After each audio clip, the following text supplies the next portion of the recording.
فلسطین ارض مقدس انبیاء کرام کا وطن اور مقام عفا رسول صلی اللہ علیہ وسلم اور آخری امت کا وہ قیمتی اثاثہ ہے جس پر کوئی سمجھوتا ہرگز قبول نہیں۔ فلسطین ارض و تاریخ، مقدسات اور تاریخی آثار و نشانات کے اعتبار سے وہ قیمتی ورثہ ہے جس کی نگرانی اور حفاظت اہم فرائض ہے، جبکہ ارض مقدس کی توہین، بے حرمتی اور فلسطینی نہتی عوام کو ظلم و تشدد کا نشانہ بنانا اسلامی ممالک کی غیرت و اہمیت کو جھنجھوڑنے کے لیے کافی ہے۔ قدس شریف کتاب الہی اور ان انبیاء کرام کی نشانی ہے۔ جب تک زمانہ باقی ہے کوئی مادی طاقت اس حقیقت کو تبدیل کرنے کی صلاحیت نہیں رکھتی۔ اس امت کی اتنی گہری جڑیں ہیں جنہیں کوئی اکھاڑ پھینک نہیں سکتا، جبکہ فلسطین محض کسی قوم، جماعت یا تنظیم و تحریک کا مسئلہ نہیں بلکہ یہ امت مسلمہ کا مسئلہ ہے۔ فلسطین کے معاملے میں آج پوری امت مسلمہ خاموش تماشائی بنی ہوئی کوفیوں کا کردار ادا کر رہی ہے۔ تمام اہل اقتدار غزہ کے مظلوم لوگوں کے لیے اس لیے آواز بلند نہیں کر رہے کیونکہ انہیں امریکہ نے کہہ رکھا ہے کہ آواز بلند نہ کرنا ورنہ IMF ڈالر دینا بند کر دے گی۔ قرآن پاک میں سینکڑوں بار جہاد اور قتال کا لفظ آیا ہے، مگر آج اہل اقتدار میں سے کسی کی زبان پر یہ لفظ نہیں، کیونکہ سب مغربی رنگ میں رنگے ہوئے ہیں۔ تحریک لبیک پاکستان دکھ اور آزمائش کی اس گھڑی میں فلسطین کی آزادی کے لیے فلسطینی بھائیوں کے ساتھ شانہ بشانہ کھڑی ہے۔ فلسطین اسرائیل جنگ پر مسلم ممالک کے سربراہان زبانی مذمت کے بجائے صہیونی دہشت گردوں کی مرمت کے لیے عملی اقدامات کا مظاہرہ کریں۔ مظلوم فلسطینیوں کی آنکھیں برادری اسلامی ممالک کی طرف سے عسکری حمایت دیکھنے کی امید لگائے ہوئے ہیں۔ قبلہ اول اور مسجد اقصی کی حفاظت پوری امت مسلمہ پر فرض ہے۔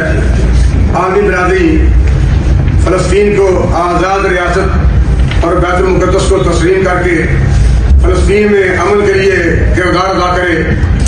وزیر اعظم اور وزیر خارجہ دیگر ممالک کے اہم منصبوں سے رابطہ کر کے فلسطین پر جاری دہشت گردی کو فوراً رکوائیں اور پوری دنیا کو یہ باور کروائیں کہ نہتے مظلوم اور معصور فلسطینیوں کے ساتھ پوری دنیا کے مسلمان کھڑے ہیں۔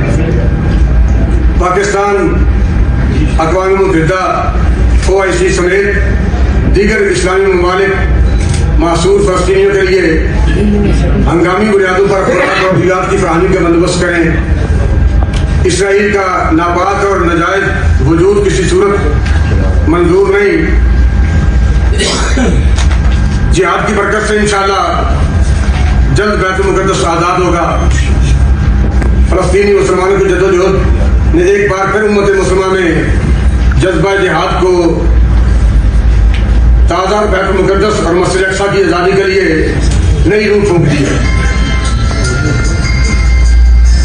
بیت المقدس اور مسجد اقصی کی آزادی جہاد کے بغیر ممکن نہیں۔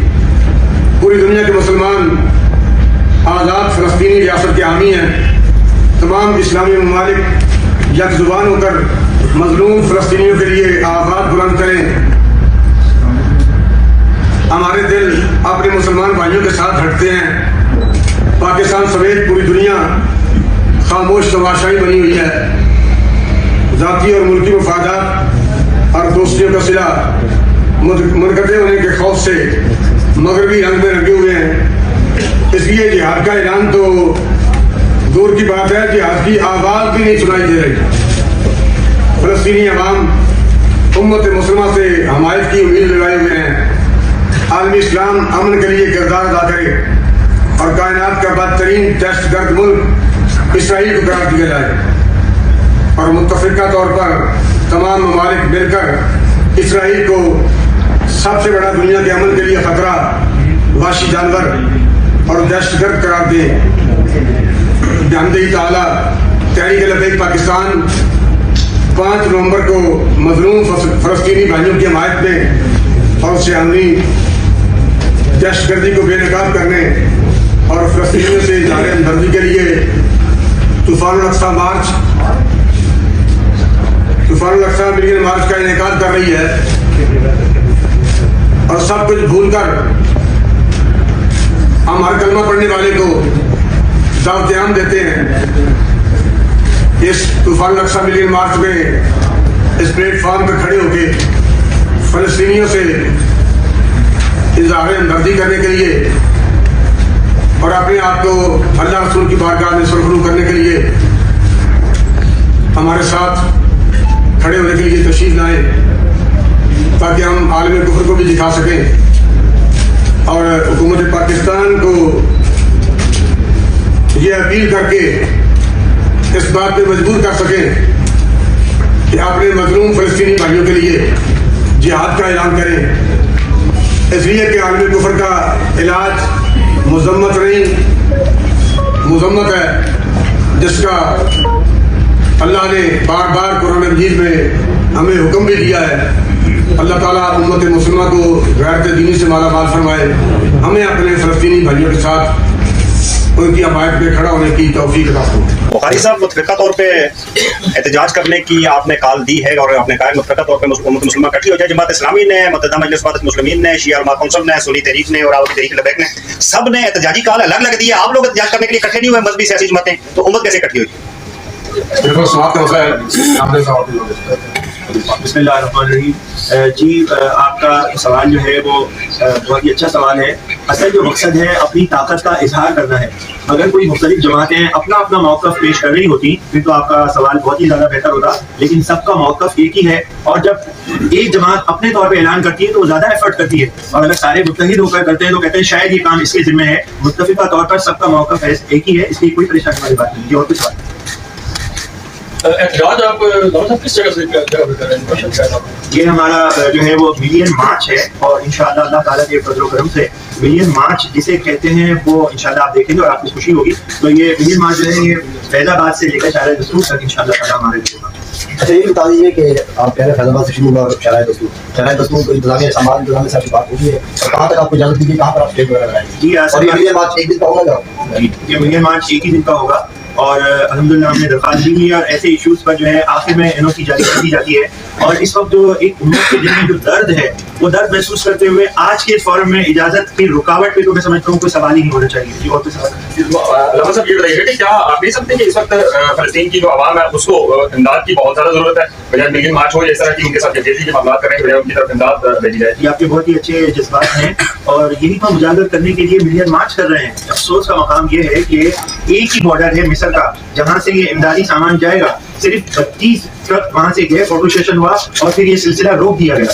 تو یوں سمجھیے کہ امدادی سامان کے لیے تو لوگ بہت زیادہ تیار ہیں، لیکن یہ ملین مارچ کے ذریعے پیغام یہ دینا ہے کہ دیکھیے اپنی کمزوری کو ہم کیسے دور کر سکتے ہیں۔ تحریک لبیک کا سابقہ ریکارڈ ایسا ہے کہ آپ جب بھی مارچ اور جلسہ لے کے آتے ہیں پھر آپ دھرنا لے کے بیٹھ جاتے ہیں۔ اگر یہ خدشہ انتظامیہ کو محسوس ہو اور اس خدشے کے تحت انتظامیہ آپ کو اس مارچ کی اجازت نہ دے تو کیا ایسا ممکن ہے؟